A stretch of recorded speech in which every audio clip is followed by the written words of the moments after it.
Cestovanie vlakom bude bezpečnejšie. Systém, ktorý nad strojom dokáže v kritických chvíľach prevziať kontrolu, inštalujú do ďalších desiatok vlakov.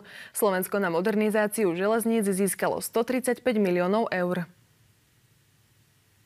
Predstavte si systém, ktorý kontroluje rýchlosť vlaku a zabraňuje mu prejsť na červenú. Na Slovensku zatiaľ premáva iba zlomok takto vybavených vlakov, čo skoro však pribudnú ďalšie. Pôjde na to viac ako 5 miliónov eur z grantu Európskej únie. Ten využijeme na financovanie montáže ETCS do dvojpodlažných vlakov 671 a do ich riadiacich vozňov, 29 celkovo vozidiel. Novšie vlaky už majú systém zabudovaný. Do konca budúceho roka ho nainštalujú do ďalších 29 osobných vlakov. Neskôr pribudnú aj nákladné lokomotívy. Prvý krok je, že musíte zabezpečiť stožiare a vysielače, ktoré ten signál medzi tým vozidlom a tou traťou sprostredkujú. Sieť železničných tratí, kde tento systém bude fungovať, sa rozšíri po modernizácii za vyše 124 miliónov eur. Európska komisia zadotuje modernizáciu dvoch tratí.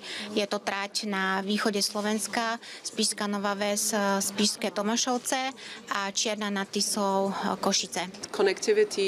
Prepájanie, nová infraštruktúra a operácie, ktoré pomáhame vytvárať, znamenajú tiež bezpečnosť. Chceli by sme dosiahnuť, aby sa nehody ako tá spred niekoľkých týždňov už neopakovali. Je pravdepodobné, že ak by rýchliky, ktoré sa v októbri zrazili pod Soroškou, boli vybavené bezpečnostným systémom, k nehode nemuselo dôjsť. Aby sa železnice v čase konsolidácie zbavili investičného dlhu, musia opäť natiahnuť ruku smerom k Únii. Neviem si dosť dobre predstaviť, že by v časoch, ktoré Slovenská republika dneska prežíva, by niekto prišiel na ministerstvo financií s požiadavkou, že potrebuje ďalšiu miliardu. Katarína Cimborová, TA3.